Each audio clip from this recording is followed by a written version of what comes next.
नमस्कार स्टूडेंट्स, मैं Ravindra sir UPSC coach. मैं अपने YouTube channel Ravindra sir GS गुरु में आप लोगों का बहुत बहुत स्वागत करता हूं। हम लोग यहाँ पर काम कर रहे थे, प्रैक्टिस महामैराथन में चल रहा था हमारा साइंस का सीरीज, और साइंस में हम लोगों ने शुरू कर दी है जूलॉजी। और जूलॉजी में अभी एक लेक्चर कल हुआ था, आज ये दूसरा लेक्चर है। दूसरे लेक्चर का नाम है जैव विकास। और जैव विकास एक बहुत इंपॉर्टेंट चैप्टर है, कॉन्सेप्चुअल है।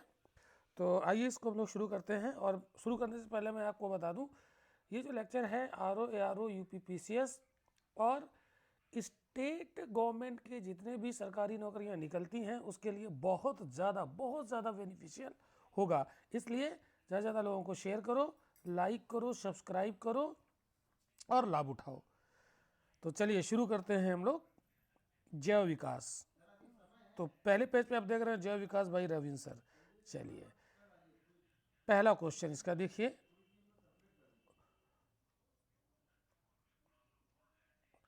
वर्तमान प्रमाण के अनुसार पृथ्वी पर जीव का उद्गम हुआ है लगभग। तो जो अभी प्रेजेंट टाइम के एविडेंस है उसके आधार पर देखा जाए तो पृथ्वी पर मानव का इसका जीव का उद्भव कब हुआ, तो इसका आंसर होगा डी। और इसका उद्भव हुआ है लगभग 2 करोड़ वर्ष पहले, यानी 2 के नीचे 90। ठीक है, याद कर लीजिएगा, 2 के नीचे 90। ठीक है, चलिए अगले क्वेश्चन की तरफ बढ़ते हैं। क्वेश्चन नंबर 2, पृथ्वी पर सबसे पुराना जीव कौन सा है? पृथ्वी पर सबसे पुराना जीव रहा है ब्लू ग्रीन एल्गी। कौन रहा है? Blue green algae. ठीक है, ए आंसर होगा।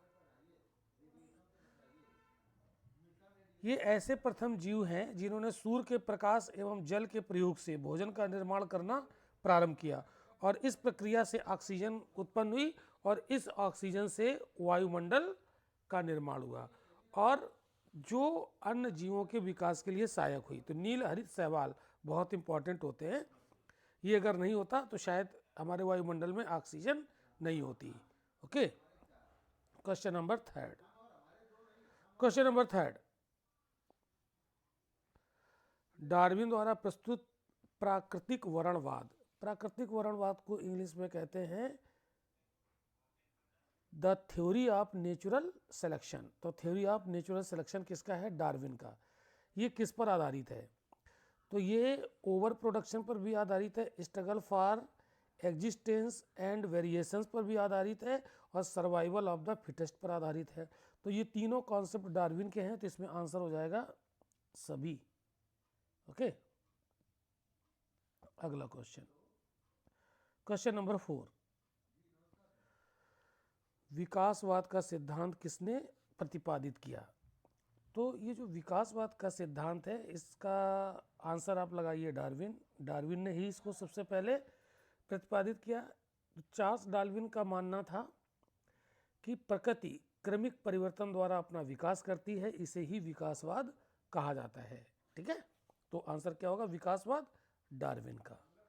अब देखिए यहाँ से 3 क्वेश्चन आपको मिलेंगे, आपको एक ही जैसे लगेंगे लेकिन थोड़ा थोड़ा अंतर है। तो इसमें देखिए अगला क्वेश्चन है इवोल्यूशन, तो जीव विकास, और वो था विकासवाद। तो विकासवाद था डार्विन का, और जीव विकास यानी इवोल्यूशन का जो अर्थ है ये सबसे पहले किसने समझाया? ये है लैमार्क का। तो जो चार्ल्स डार्विन थे ये ब्रिटेन के थे, और जो लैमार्क ये फ्रांस के थे। ठीक है, तो इवोल्यूशन का सिद्धांत किसने दिया है? लैमार्क ने। अगले क्वेश्चन की तरफ, क्वेश्चन नंबर 6, विकास के उत्परिवर्तन। अब देखिए फिर यहाँ पर एक नया उत्परिवर्तन, म्यूटेशन थ्योरी। तो म्यूटेशन थ्योरी ये किसकी है? ये ह्यूगो डी व्रीज की है। म्यूटेशन थ्योरी किसने दी? Hugo de Vries. ये कहाँ के थे? ये हॉलैंड के निवासी थे, ये हॉलैंड के बॉटनिस्ट थे ह्यूगो डी व्रीज। तो इन्होंने म्यूटेशन थ्योरी दी। तो 3 चीज़ें हैं, विकासवाद, ठीक है, इवोल्यूशन और म्यूटेशन। ठीक है, ये ध्यान रखिएगा, अलग अलग इसमें एक्सपर्ट हैं इसके। चलिए इस क्वेश्चन को देखिएगा, इसमें लिस्ट की मैचिंग करनी है। ठीक है, 2 लिस्ट दी है, उसकी मैचिंग करनी है। तो इस क्वेश्चन को थोड़ा सा हम ऊपर खिसका लेते हैं। तो लिस्ट फर्स्ट और लिस्ट सेकंड और ऑप्शन सारी चीज़ें आपको दिखने लगेंगी। तो इसमें देखिए म्यूटेशन, अभी आपको बताया म्यूटेशन किसने दिया है, ह्यूगो डिवरीज। तो ए को मिलाएंगे आप किससे, 4 से, ठीक है। विकास का सिद्धांत, तो विकास का सिद्धांत किससे मिलाएंगे, अभी अभी आपने देखा डार्विन, डार्विन, ठीक है। और एक जीन एक एंजाइम, एक जीन और एक एंजाइम का जो कॉन्सेप्ट दिया था वो वीडल और टैटम ने दिया था। अब एक बच गया, ऑपेरॉन अवधारणा, ये जैकब और मोनार्ड की हो जाएगी, ठीक है। तो आंसर इसका क्या हो जाएगा भैया, बी हो जाएगा। आंसर क्या हो जाएगा, बी। ए में 4, बी में 3, डार्विन, तो क्या हो जाएगा, बी आंसर हो जाएगा, ठीक है। आगे बढ़ते हैं।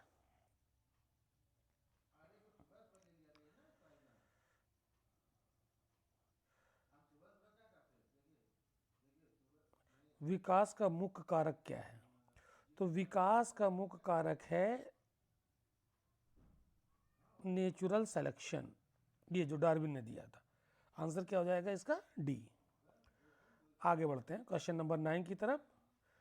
देखिए इस चैप्टर से कोई भी जो क्वेश्चन भविष्य में आएगा किसी भी एग्जाम में, इससे बाहर नहीं जाएगा हमारे लेक्चर से। इसलिए लेक्चर अगर आपने देख लिया तो फिर इस चैप्टर को आपको अलग से पढ़ने की जरूरत नहीं है। और इसमें हमने चुनिंदा 15 क्वेश्चन रखे हैं, ठीक है। तो 15 क्वेश्चन में ये टॉपिक हमारा खत्म हो जाएगा। जैव विकास के संदर्भ में सांपों के अंगों का लोप होने का स्पष्ट किया जाता है, ठीक है। तो जो सांप के अंग है ना वो डिसएपियर हो गए, तो अंगों का उपयोग तथा अनुपयोग किए जाने से, अगर आप अंगों का अनुपयोग करेंगे, उपयोग नहीं करेंगे, यूज में नहीं लाएंगे तो वो गायब हो जाएंगे। तो पहले जो स्नेक होता था ना उसके पैर होते थे छिपकली की तरह, लेकिन उसने पैरों का यूज करना बंद कर दिया तो उसके पैर गायब हो गए, ठीक है। तो सांपों के अंगों का लोप होना किससे स्पष्ट होता है, अंगों का उपयोग तथा अनुपयोग, ये आंसर होगा, ठीक है। हाँ, तो लैमार्क ने बताया था कि परिवर्तन शरीर के उपयोग और अनुप्रयोग यानी यूज एंड डिसयूज के कारण होते हैं।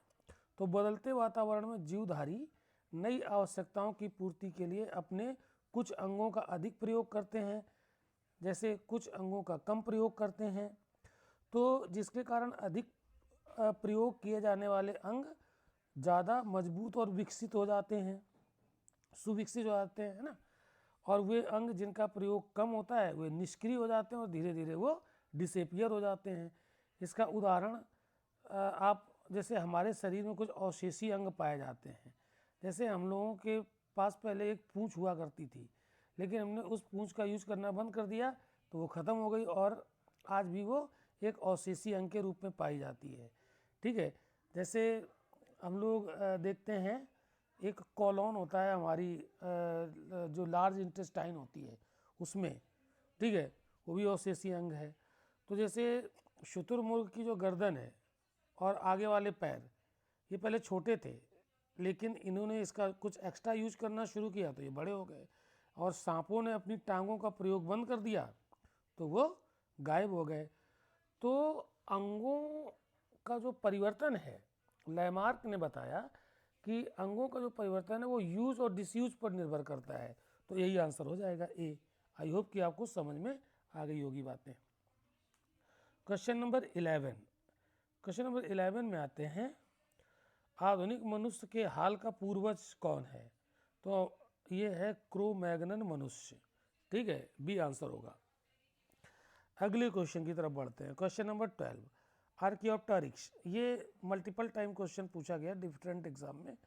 तो ये आर्कियोप्टेरिक्स क्या है, ये जुरैसिक काल का एक रेप्टाइल, जुरैसिक युग जुरैसिक युग का रेप्टाइल नहीं है, ये एक्चुअल में सर्वपुरातन पक्षी है, रेप्टाइल नहीं है, ये जुरैसिक युग में था और ये पक्षी है। इसका देखो इसमें इसमें मतलब चोंच थी, लेकिन चोंच में इसके दांत थे, तो चोंच थी तो ये पक्षी का एविडेंस हुआ, और उसमें चूंकि दांत भी थे, तो पक्षियों में दांत तो होते नहीं हैं, तो ये डायनासोर के बीच का भी हो गया, तो पक्षी और डायनासोर के बीच का ये आपको दिखेगा। तो अगला क्वेश्चन वही है, आर्कियोप्टेरिक्स किन वर्गों के प्राणियों के बीच का योजक कड़ी है? तो आर्कियोप्टेरिक्स सरीसृप यानी रेप्टाइल्स और पक्षी के बीच में, इसमें दोनों प्रॉपर्टी थी, पक्षी की चोंच और रेप्टाइल्स के दांत, ठीक है। ये दोनों के बीच का, न ये पूर्णतया पक्षी था और न ही पूर्णतया रेप्टाइल था, ठीक है। तो रेप्टाइल और पक्षी के बीच का ये क्या था? कड़ी था। ये क्वेश्चन काफ़ी पूछा जाता है। तो इसका आंसर आप क्या लगाओगे? इसका आंसर आप लगाओगे बी, ठीक है, बी आंसर होगा। अगले क्वेश्चन की तरफ बढ़ते हैं। मैमथ पूर्वज हैं, तो मैमथ पूर्वज हैं, तो मैमथ पूर्वज हैं हाथी के, इसके हाथी के, डी आंसर होगा, ठीक है। तो अगर आपको कोई मुझसे बात करनी है, कुछ चीज़ें डिटेल में अगर जाननी है, तो हमारा ये कॉन्टैक्ट नंबर दिया हुआ है, आप इस पर मुझसे बात कर सकते हो, ठीक है। Next, dinosaur. तो अगला क्वेश्चन है ये, डायनासोर थे, मतलब डायनासोर कब थे? तो डायनासोर थे मीसोजोइक युग में, और डायनासोर किस में आते थे? रेप्टाइल्स में। तो मीसोजोइक युग में ये क्या थे? रेप्टाइल्स थे, सरीसृप थे, है ना, सरीसृप, रेप्टाइल्स से कहते हैं, रेंग के चलने वाले, ठीक है। तो आज के लेक्चर में ये 15 चुनिंदा क्वेश्चन थे। अगर इन क्वेश्चन को आपने सही से समझ लिया तो 99% आपका क्वेश्चन यहाँ से सही हो जाएगा, एग्ज़ाम आपका कोई भी हो। और अगर आपको मुझसे कुछ डिटेल में बात करनी है, तो ये मेरा कॉन्टैक्ट नंबर यहाँ पर दिया हुआ है, आप मुझसे बात कर सकते हैं। आप हमारा टेलीग्राम चैनल ज़रूर ज्वाइन कर लीजिएगा, क्योंकि जो मैं यहाँ पर पढ़ाता हूँ उसे अपने टेलीग्राम में PDF के रूप में डाल देता हूँ, तो वहाँ से आप इस PDF को कलेक्ट कर सकते हैं और आप अपना नोट्स बना सकते हैं। और टेलीग्राम का लिंक इस वीडियो के डिस्क्रिप्शन में दिया रहेगा, आप उस लिंक पे जाकर आप हमारे टेलीग्राम से जुड़ सकते हैं, और सारी PDF, उसमें बहुत सारी PDF शेयर करते हैं, वो आपको मिलती रहेगी नियमित रूप से, ठीक है। तो देखने के लिए आप लोगों का बहुत बहुत धन्यवाद। तो देखते रहिए हमारे चैनल को, आपको रोज़ एक बहुत ही उपयोगी वीडियो मिलता रहेगा। Thank you.